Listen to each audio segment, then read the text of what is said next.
করা হয়েছিল, সেই পাবলিক ইন্টারেস্ট লিটিগেশনের মেন উদ্দেশ্য ছিল যে এই যে গোটা পশ্চিমবঙ্গ জুড়ে ডিম ছোঁড়া হচ্ছে, ডিম ছুঁড়ে মানুষের মর্যাদাকে নষ্ট করা হচ্ছে এবং পুলিশের সামনে হচ্ছে। তারপর পুলিশ মব লিঞ্চিং এর মুখে ফেলে দিচ্ছে। পুলিশ রাত্রিবেলায় ঢুকে হ্যান্ডকাপ পরাচ্ছে। পুলিশ কোমরে দড়ি বেঁধে সব জায়গায় ঘোরাচ্ছে, গোটা গ্রাম ঘোরাচ্ছে এবং বিজেপির লোকেরা যে ইনসিস্ট করছে যাতে তাদের ডিম ছড়ে মারপিট করে। অগ্নিমিত্রা পাল আসানসোলে বসে বলেছে যে এদেরকে একমাত্র ওষুধ হচ্ছে ডিম ছোড়া। দীপাঞ্জন চক্রবর্তী উত্তরপাড়ার এমএলএ বুলডোজার নিয়ে নিয়ে যে বাড়ি ভাঙছে, তার উপস্থিতিতে অর্ণব বলে একজন কাউন্সিলর আছে উত্তরপাড়ার, তার বউকে, প্রেগনেন্ট ওয়াইফ, তাকে বিজেপির লোকেরা পেটে লাথি মেরেছে। কমপ্লেন করা হয়েছে, কোনো পদক্ষেপ নেয়নি। এসব সব মিলিয়ে একটা পিআইএল ছিল, অনেকগুলো রেপ হয়েছে। এই যে হ্যান্ডকাপিং ব্যাডিং লক, সুপ্রিম কোর্ট 1980 সালে বলে দিয়েছে। কোমরে দড়ি দিয়ে ঘোরানো আইন বিরুদ্ধে ডিকে বাসুর জাজমেন্টে বলেছে। বুলডোজার জাস্টিস দিয়ে justice Chandrachud, chief justice Chandrachud তার সমালোচনা করেছে, আনকনস্টিটিউশনাল করেছে। এবং পশ্চিমবাংলায় যে ল অ্যান্ড অর্ডার একদম নেমে গেছে, ল অ্যান্ড অর্ডার বলে কিছু নেই, সেটাই কোর্টের কাছে আজকে প্রতিষ্ঠা করা হয়েছে। আর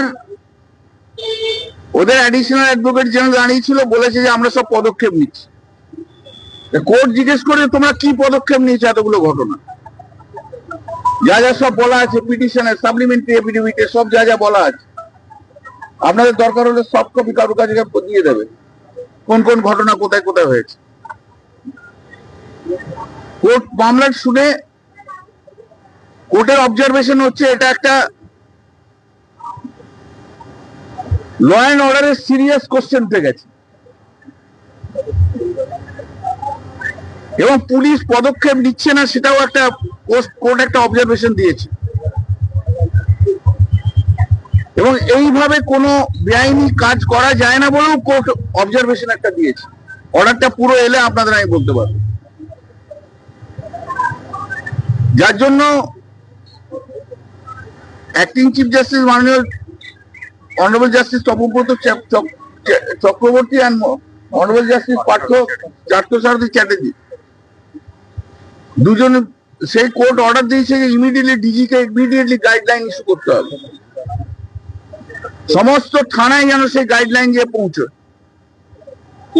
এবং সমস্ত গাইডলাইন পৌঁছে গেলে তাতে যেন এই যে জিনিসগুলো অপরাধ, এগুলো করা যায় না, পুলিশও কোনো করা যায় না, এবং কেউ যদি করে তার বিরুদ্ধে পদক্ষেপ নেওয়া হবে। ডিম ছোড়া থেকে আরম্ভ করে সব যে করা হবে তার বিরুদ্ধে পদক্ষেপ নেওয়া হবে।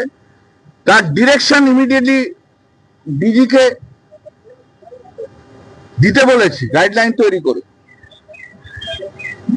এবং পদক্ষেপ নিতে হবে যতগুলো অ্যালিগেশন দেয়া আছে পিটিশনের সাপ্লিমেন্টারি অ্যাফিডেভিটে, তার বিরুদ্ধে ডিজিকে এবং সমস্ত পুলিশ অফিসারদেরকে ইমিডিয়েটলি পদক্ষেপ নিতে হবে। আর ওদের কাছ থেকে রিপোর্ট চেয়েছে, 2 সপ্তাহ পর মধ্যে রিপোর্ট দিতে বলেছে। 20 জুলাই মামলাটা ফিক্স করেছে। যে মাননীয় হাইকোর্ট আজকে যে কগনিজেন্স নিয়েছে এইসব ইনসিডেন্টে এবং এই সিচুয়েশন ওয়ার্স্ট সিচুয়েশনে পরিণত হয়েছে, যে অবজারভেশন হয়েছে, আমি কৃতজ্ঞতা জানাচ্ছি। ল অ্যান্ড অর্ডার একদম ফেল করে গেছে, ল অ্যান্ড অর্ডার বলে কিছু নেই, সেটাও অবজারভেশনের মধ্যে অর্ডারটা এলে আপনারা পুরো দেখতে পাবেন কি বলেছে না বলেছে। অতএব পুলিশকে যে দায়িত্ব দিয়েছে সে পুলিশকে তাই দায়িত্ব করতে হবে। জজ সাহেবরা একবার বললেন সোশ্যাল অ্যাওয়ারনেস এর দরকার আছে। আমরা সোশ্যাল অ্যাওয়ারনেসটা কি করে হবে যেখানে মন্ত্রী অগ্নিমিত্রা পাল বলছে যে ডিম ছোড়ো সবাই, সেখানে সোশ্যাল অ্যাওয়ারনেস কি করে হবে? যেখানে শাসক দলের বিধায়ক যে বুলডোজার দিয়ে সব ভাঙছে, তার প্রশ্রয়ে একটা প্রেগনেন্ট লেডিকে লাথি মারছে বিজেপি ছেলেরা, সেখানে সোশ্যাল অ্যাওয়ারনেস কি করে হবে? এবং এটাও দেখানো হয়েছে যে মাননীয় মুখ্যমন্ত্রী বলছে বুলডোজার চলবে। যে স্টেটের চিফ মিনিস্টার বলছে, যে স্টেটের অন্য মন্ত্রীরা বলছে, যে স্টেটের শাসক দলের বিধায়করা বলছে বুলডোজার চলবে, ডিম ছুড়বো, সেখানে সোশ্যাল অ্যাওয়ারনেস হবে কি করে? তাই জন্য কোর্ট আজকে অবজারভেশন দিয়েছে, মামলা 2 সপ্তাহ পর হিয়ারিং হবে। ইন দ্য মিন টাইম আমাদের দেখা যাক কি হয় কি না হয়। এবং একথাও বলা হয়েছে যে এয়ারপোর্ট থেকে বেরোনো যাচ্ছে না আজকাল।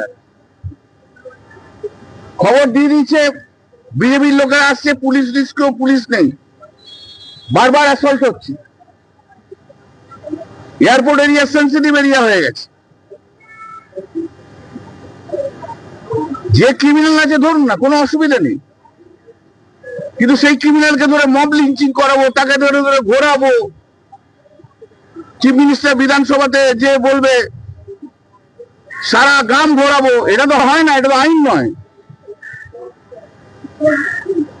উনি তো বারবার বলেন যে পাতাল থেকে ক্রিমিনালদের ধরে নিয়ে আসবো। এবার দেখুন পাতাল থেকে ক্রিমিনালদের ধরে নিয়ে আসুন না, অনেক ক্রিমিনালের নাম তো দিয়ে দিয়েছি, তার মধ্যে আপনার কলিগরাও আছে, ধরুন। কোথাও গিয়ে কি মনে হয় যে এটা তৃণমূল কংগ্রেস যেহেতু হেরেছে, তাই বিভিন্ন নেতা নেত্রীর বাড়িতে পুলিশ যাচ্ছে, আজকে অপূর্ব পোদ্দারের বাড়িতে এনআই হয়ে গেছে? এটার সঙ্গে আমি জানি না, এটার সঙ্গে এটা গোলাবেন না, দুটো ব্যাপারে গোলাবেন।